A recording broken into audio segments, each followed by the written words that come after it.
Appreciate the opportunity to pray for loved ones and family and friends. Last week we talked about, began opening the Bible, and looked at a little bit about Abraham, this sort of big picture of Abraham in chapter 12 of Genesis, and chapter 25, depicts Abraham's life. And of course we looked at Abraham, and we talked specifically during that chapter 12 to 25, he is giving about how many years was it that depicts his life? Anybody remember? I'm sorry? Well, more than 25. It was 25 years until the promise of Isaac was fulfilled. That's correct. But how many years is Abraham's life depicted in between Genesis 12 and 25? It was 100 years. We said in 100 years, God spoke to Abraham how often? How many times? He said it. Sorry? 8 times, somebody said. And that's, unless I count incorrectly, we'll touch on these 8 today, at least some of them. With regard to, we want to look not so much at Abraham's life now, but the covenant and the promises God made to Abraham and how that's extended to you and I. And one of the things that we want to touch on with regard to covenants, Abraham's covenant, which we'll talk about there, is number one, they are progressive, they're cumulative, they're not independent of one another. They are God's plan for His people, for His family, and it advances at every stage of His salvation history. Of our salvation history, through a series of divine covenants, through His chosen mediators, Adam, Noah, Abraham, Moses, David, and ultimately, Jesus. All these covenants are connected. There's overlap between them. Some of the covenants are specific to various promises, and other covenants will address other issues or areas of concern, but there's continuous overlap, and so it's going to be difficult today to really try to separate them because they're all intertwined, but yet there is a separation that we can sort of try to follow the flow. We could really spend an entire quarter looking at covenantal theology. It'd be an interesting study. I don't know that I'm qualified to teach it, but it'd certainly be a good study. Today we want to focus on Abraham and the promises God made to him. These are cumulative promises covering various aspects of His promise to Abraham and his descendants.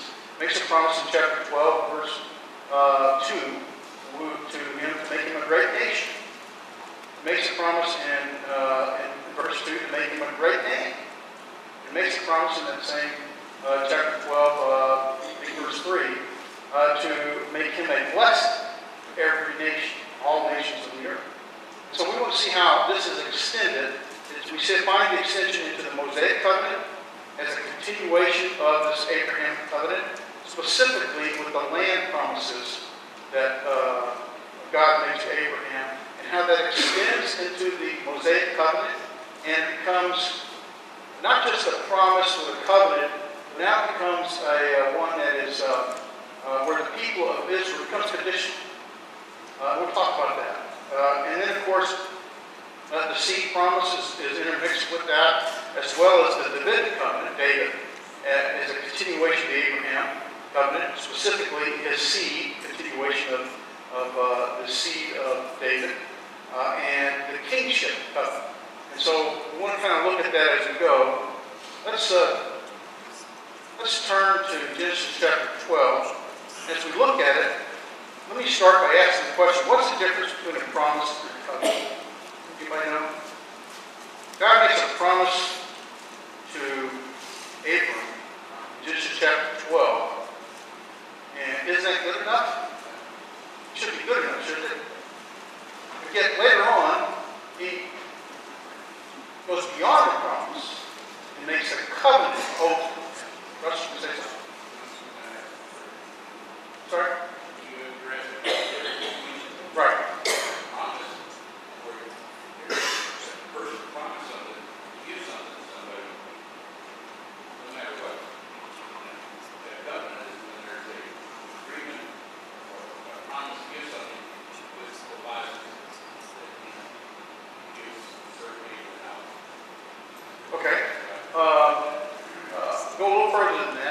Russ saying that the promise is where someone agrees to provide something for somebody. He adds a covenant extends beyond that, where there's a proviso, I'll do this for you, you do this for me kind of thing. That's true to a degree, but let's go a little further beyond that. A promise is just that, I promise to do something for you.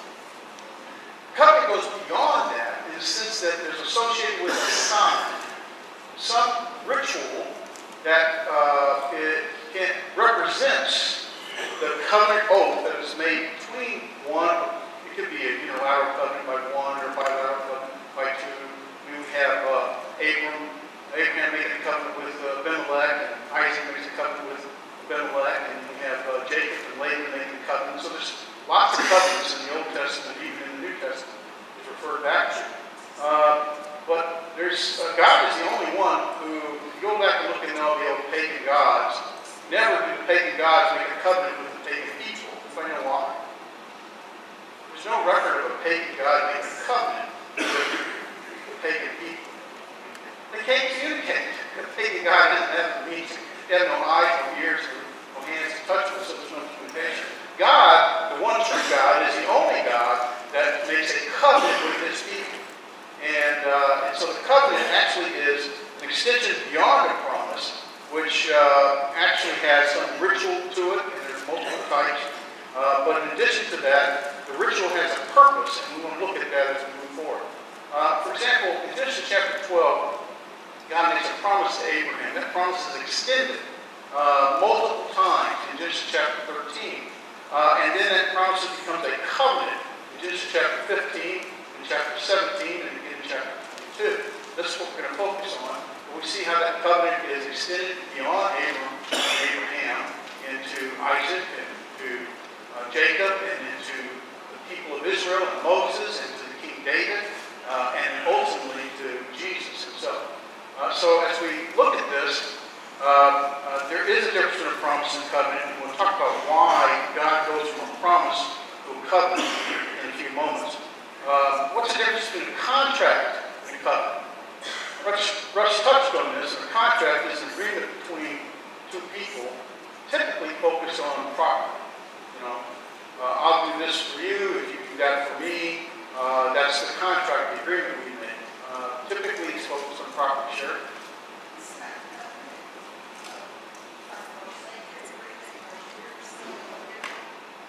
Well, it's not always more sacred, because certainly there's a legalistic manifestation associated with a covenant, like in a contract.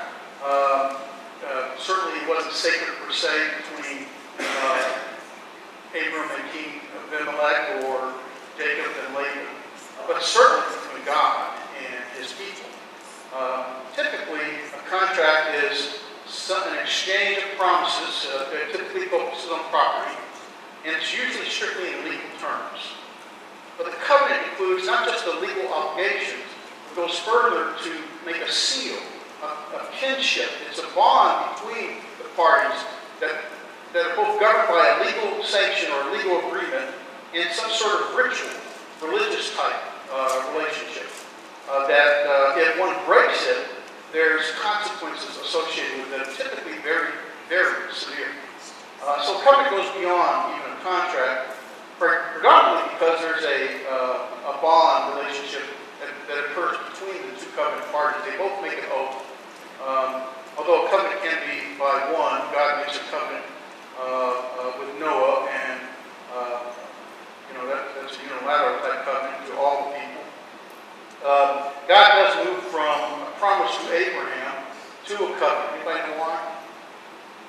Genesis chapter 12, verses 1 through 3. It says, "Now the Lord said to Abram, go forth." This is the first time, by the way, of the 8 times in which God speaks to Abram.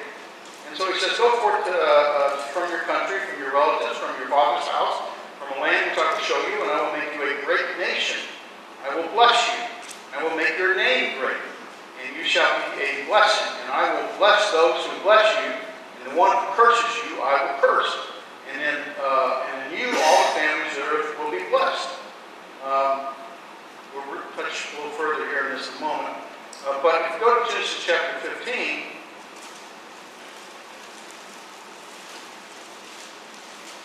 here the promise becomes a covenant. And let's see if I can verse I was looking for. Okay, so verse 1, after things, the word of the Lord came to Abram in a vision, saying, "Do not fear, Abram, I am a shield for you. Your reward shall be very great." And look at Abram's response. "Oh Lord, what will you give me, since I am childless, and the heir of my house is Eleazar of Damascus?" Abram said, "Since you have given no offspring to me, no one in my house is my heir." We're a little further. I should go past down and see. We'll read. And then verse 4, and then verse 3. And Abram said, verse 4, "Then behold, the word of the Lord came to him, saying, This man shall not be your heir, but one who came forth from your own body, he shall be your heir." And he took him outside and said, "Now look towards the heaven and count the stars. If you're able, count to them." And he said to them, "So shall your descendants be." And he believed in the Lord. He reckoned to him as righteousness. He said to him, "I am the Lord. I brought you out of Ur of the Chaldeans to give this land to you to possess it." He said, "O Lord, how may I know I will possess it?" He specifically went from a promise to Abraham to a covenant to Abraham because Abram wanted more. His faith was growing. He believed, he trusted, but he really wanted greater recognition. He was looking for more. "God, you said you could give it to me, but I haven't gotten anything yet. Show me something. It means your promise is true." And so he asked for something, as he literally asked, "Show me something that this will be true." And we're going to touch on that in a moment. But the result of the covenant comes specifically because Abram acquired additional confidence. What's that? Reassurance from God. Thank you very much. The very first part of this is really the land promise as we go through. If we break chapter 12, verse 2 down, first there's this great nation. Second is a great name. And then you shall be a blessing. These grow from a promise to a covenant in various stages at various times, both in Genesis and beyond, to Abram's descendants, including the people of Israel. Genesis chapter 12 and verse 2a, he promises to make you a great nation. What do you need to be a great nation? What? Lots of descendants, that's correct, definitely. What else do you need to be a great nation? Great leader. Well, you need a great leader, I would agree with that. What else do you need to be a great nation? We're struggling with the very issue in our country today. Land, borders. To be a great nation, you must have land that belongs to you. And so the great nation predominantly refers not just to descendants, but also to the land. The promise was made to him in chapter 12, verse 2. It's extended his second vision, or the second time God speaks to him, in the same chapter, verse 7. The Lord appeared to Abram and said, "To your descendants I will give this land." So he built an altar there to the Lord who had appeared to him. And then in chapter 13, verse 15, here, and where Abram and Lot have separated, and then God speaks to him the third time in verse 14. The Lord said to Abram, after Lot had separated from him, "Now lift up your eyes and look from this place where you are, northward, southward, eastward, and westward. For all the land which you see, I will give to you and to your descendants forever. I will make your descendants as dust of the earth, so that if anyone can number the dust of the earth, then your descendants shall also be numbered." So there's a connection between the land and descendants, which was brought out as well. This land promise grows to a land covenant in chapter 15. Let's see.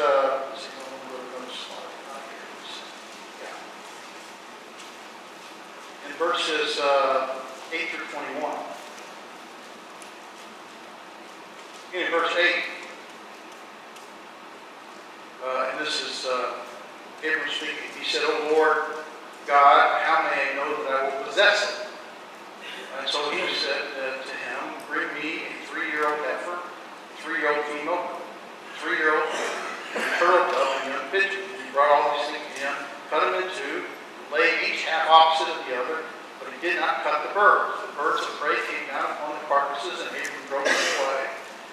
sun was going down, a deep sleep fell upon Abram, and behold, terror and great darkness fell upon him. God said to Abram, know for certain that your descendants will be strangers in a land that is not theirs.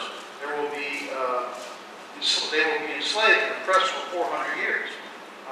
So there's a prophecy that's given to Abram long before any of this occurs. But I will also judge nations whom they will serve. Egypt, of course. And afterwards they will come out with many possessions. And of course they did. As for you, you shall go to your fathers in peace, and you will be buried in good old age. And then the fourth generation, they will return here. That is to that land. For the iniquity of the Amorites is not yet complete. That tells us that God is not capricious. God is not doing things on a whim. The result of the land being given to the people of Israel is a direct result of the sins of the people in the land of Canaan. In verse 17, it came about when the sun had set and was very dark, and behold, there appeared a smoking oven and a flaming torch which passed between the pieces. On that day the Lord made a covenant with Abram, saying, to your descendants I have given this land, from the river of Egypt as far as the great river to the river of Euphrates, and on down the line to the Jebusites and the Amorites and the Canaanites and so forth. And so there's this land that's given, promised to a covenant, is given to a covenant oath, solemnly sworn and then ritually enacted. In ancient Near Eastern texts, there were many examples of these kind of covenants. There's one in 754 BC in the Syrian covenant made, and it reads, the head is not the head of a land. It is the head of Cont'd, who's the covenant maker. If Cont'd sins against this covenant, so may, just as the head of the spring lamb is torn off, the head of Cont'd be torn off. In fact, cutting the two of the animals and then passing through symbolizes the consequence, the degree of the covenant. The consequences that the covenant is broken by the one who passes through. And so here we have an example of this Assyrian covenant that says that if Cont'd becomes like the head of the spring lamb, young lamb, which the head is torn off, and yet apparently passed through. God is passing through these animals that are torn in two. And in fact, God is saying that if the promise I've made to you for this land is not fulfilled to your descendants, I am no longer God. Well, certainly God's God. And God's promise is not going to be broken. But it was an assurance that was given to Abram that through this covenant oath, the land would be given to his descendants. Abram needed this assurance. This was the fourth time that God spoke to him during his lifetime, during a 100-year period. So oftentimes we live in our lives waiting for the promises that God has given to us. Promise of eternal life. And knowing that that's ahead, but yet we still live in this world. And so we still deal with worldly issues. Abram was no different. He was still dealing with worldly issues, waiting for the promise that God had said he'd give him. Part of that was the promised land. It's interesting that in chapter 12 verse 7, when Abram walks through the land, it's that after he gets through the land is when God speaks to him the second time. The promise reassures him that this is the land that I will give to you and your descendants. And so here we have the promise extended to the covenant relative to the land as well as the descendants. Somebody read Jeremiah chapter 34 and verse 18. If you don't mind. Jeremiah chapter 34 and verse 18. Times get away.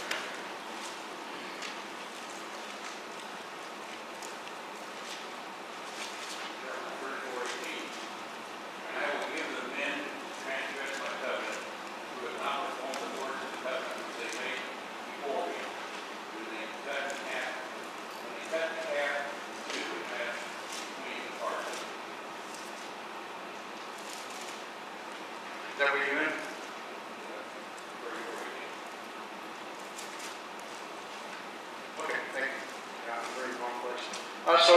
Here is a reference to a covenant that was made between the people of Israel, the leadership specifically under King Zedekiah, with regard to one of the commandments was after the 7 years to release the Hebrew slave, both male and female.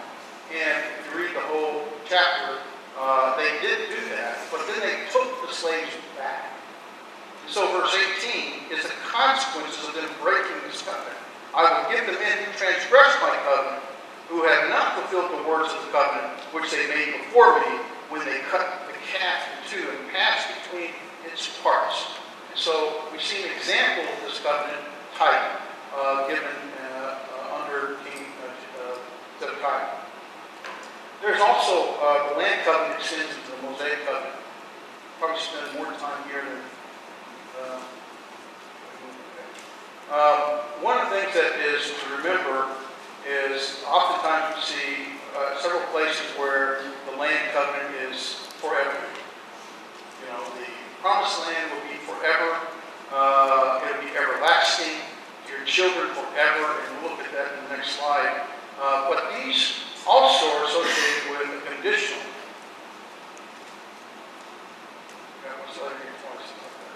So also conditional. Notice in Exodus chapter 19, verse 5.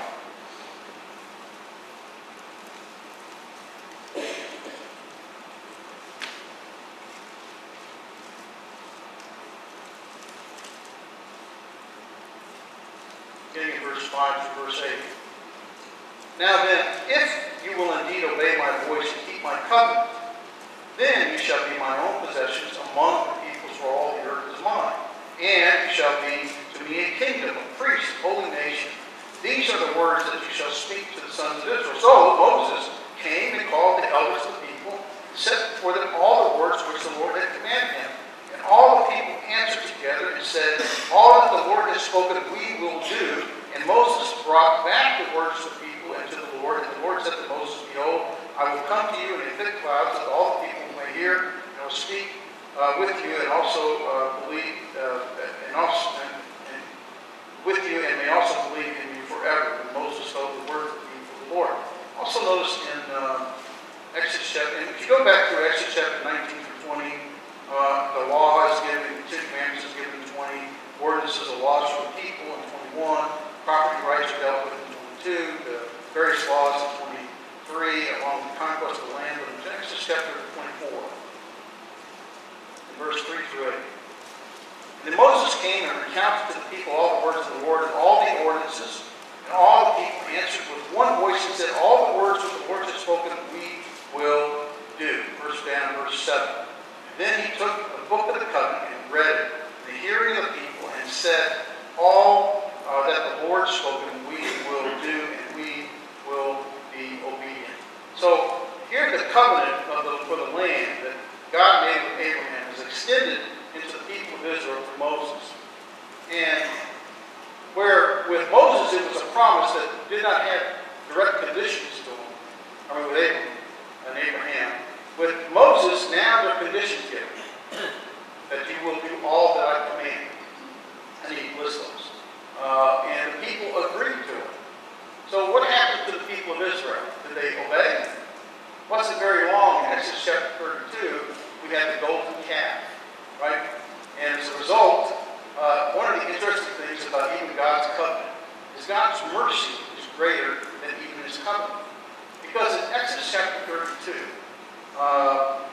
we'll look at it briefly. We'll worry about time here. In Exodus chapter 32, the golden calf, in verse 9, the Lord said to Moses, I have seen this people, and behold, they are obstinate people. Now, let me alone, that my anger may burn against them, and I may destroy them. And I will make of you a great nation. Moses, verse 11, entreated the Lord, begged the Lord, his God, and said, O Lord, why does your anger burn against your people, from whom you brought out of the land of Egypt with great power and great mighty hand? Why should the Egyptians speak, saying, with evil intent, he brought them out to kill them in the mountains and destroy them, face of the earth? Turn from your burning anger and change your mind about doing harm to your people. Verse 13, remember Abraham, Isaac, and Israel, your servants to whom you swore by yourself, and said to them, I will multiply your descendants in the stars of heaven, and all this land which I have spoken, I will give to your descendants, and they shall inherit it forever. And so the Lord changed his mind about the harm which he said he would do to his people. The interesting thing is that God's mercy extends even beyond his covenant, even beyond the covenant consequences associated with it. And that's important to you and I, because God's mercy even extends beyond the covenant that we're under now. His mercy extends in his patience. In 2 Peter chapter 3 and verse 9. Long suffering, that none should perish. And even though the wrath of God is coming with regard to those who are not under the new covenant. We'll talk about that shortly here. So the land covenant extends to the Mosaic covenant. It was conditional, as well as, I do want to touch on, I don't have time to read all these verses. It is conditional, but it's also, the question comes up often is, well, it says it's forever. And if we look at all the covenants made with the people of Israel, oftentimes they say they're everlasting. They're for you and your children forever. They're for the generation perpetual covenant. They are permanent, perpetual priesthood throughout the generations. The temple is to be forever. This forever or for everlasting is a correct translation, but it has another meaning. It doesn't always mean in the sense that it's going to never end, but it means that it will be everlasting through a age or a period. And so we see it as it deals with Israel and physical Israel. This word olam, the Hebrew word, deals with not something that is to never end, but to not end until the covenant ends. As long as this covenant is in place, then these promises will be in place. But once this covenant is fulfilled, there's no need for these anymore. This is especially true of Old Testament statements about physical Israel. God's provision for the life and religion of physical Israel were not meant to endure everlasting forever. We don't have continued circumcision requirements. Galatians chapter 5 and verse 6. Colossians 2, verse 6 through 17. I want to turn there briefly. Colossians 2.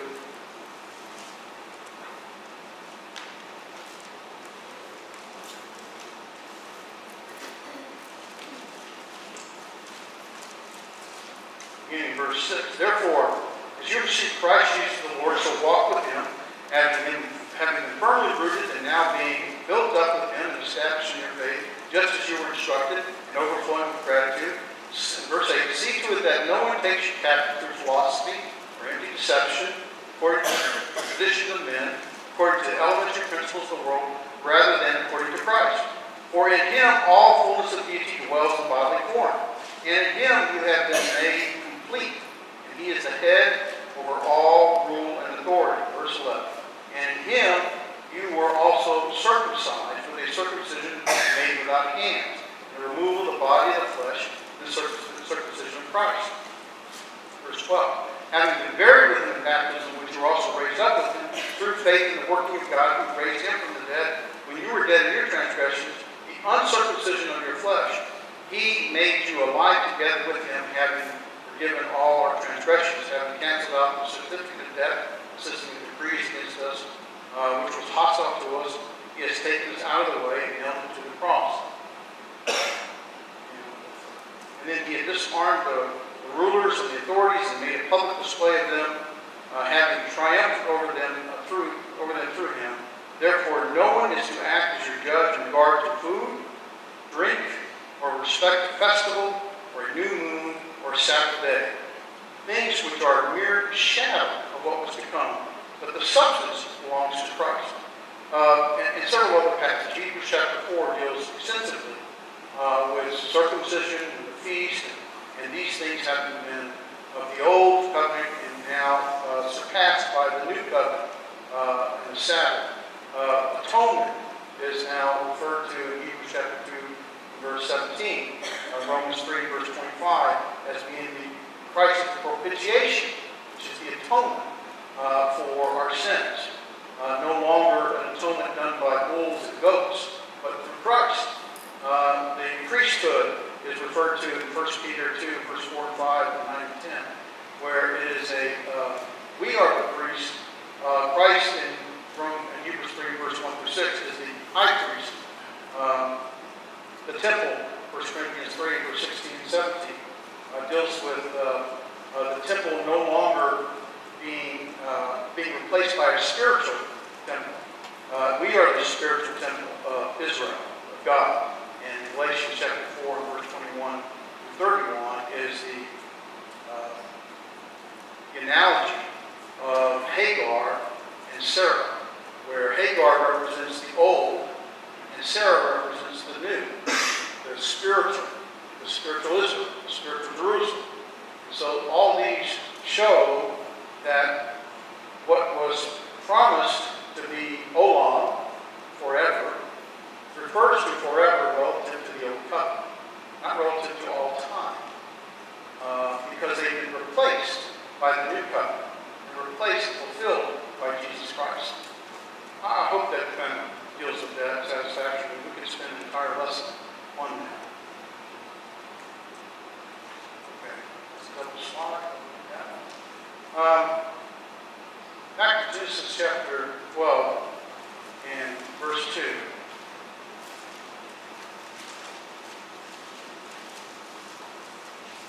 God continues his promise. He says, I will make your name great. This becomes, in chapter 17, the fifth time God speaks to Abram, and becomes these circumcision, covenant circumcision. Read with me in verse 1 and follow. Now when Abram was 99 years old, the Lord appeared to Abram and said to him, and God Almighty, walk before me and be blameless. I will establish my covenant between me and you, and I will multiply you exceedingly. Abram fell on his face and talked with him, saying, as for me, behold, my covenant is with you, and you will be the father of a multitude of nations. No longer shall your name be Abram.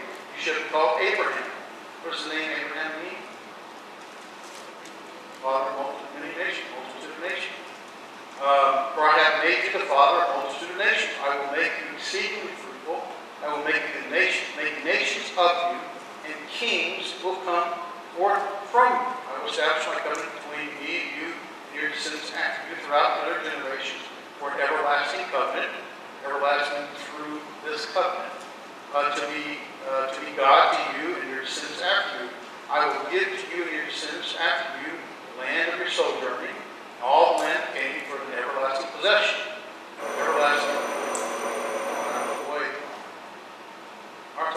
Everlasting possession, I will be their God. Let's skip down to verse 15. Then God said to Abraham, for Sarai, your wife, should not be called her name Sarai, but Sarah shall be her name. And I will bless her, indeed I will give her son by her, and then I will bless her, and she shall be a mother of nations. And kings of people will come from her.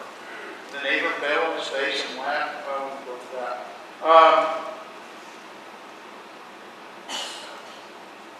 Abram is promised to become and his descendants, a great nation. And his name would become great through that nation. This is a vassal covenant where Abram performs a ritual. That ritual is what? Circumcision. He cuts the flesh. And as a result, is Abram's agreement to be obedient to the covenant. And if we look in Genesis chapter 18, verse 17 through 18, again, the Lord said, shall I hide from Abram? This is when he is about to destroy before Sodom and Gomorrah. Shall I hide from Abraham what I'm about to do? Since Abraham will surely become a great and mighty nation. And in him all the nations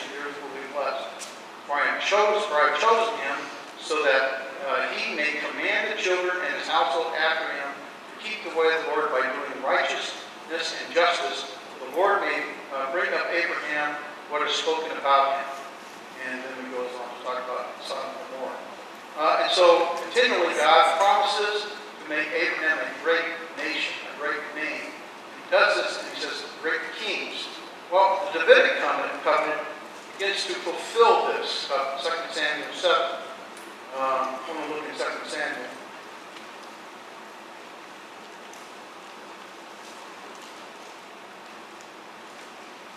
2 Samuel 7, verses 12 through 17. I don't think I have time to read all that. Let's begin in verse 12. And when the days are completed, you lie down with your fathers. Now David wanted to build a temple for God. I will raise up your descendants after you, who will come forth from you, and I will establish his kingdom. And he shall build a house for my name, and I will establish the throne of his kingdom forever. We'll stop there. And it goes on through 17, but we'll stop right there. The covenant that God made with Abraham is extended to David, and that he will raise up a king, and a kingdom he will have forever. I think we'll stop here. I don't have time to go through that kingdom. Well, let's just ask the question: what kingdom is he referring to? Sorry? Okay, there's a good prophecy associated with this. There's certainly his son who's going to build a kingdom of peace. David was a king of war, a kingdom of peace in which he builds the temple, as David wanted to do, his son Solomon through Bathsheba. But there's a good prophecy associated with who's the kingdom forever. Spiritual kingdom is Christ. Good prophecy associated with both a physical kingdom, which ends when the Old Testament and when the Old Covenant is fulfilled with Christ, which we'll touch on next week. But there's also prophecy associated with the spiritual kingdom, which does endure forever, without end. Of course, that's Christ.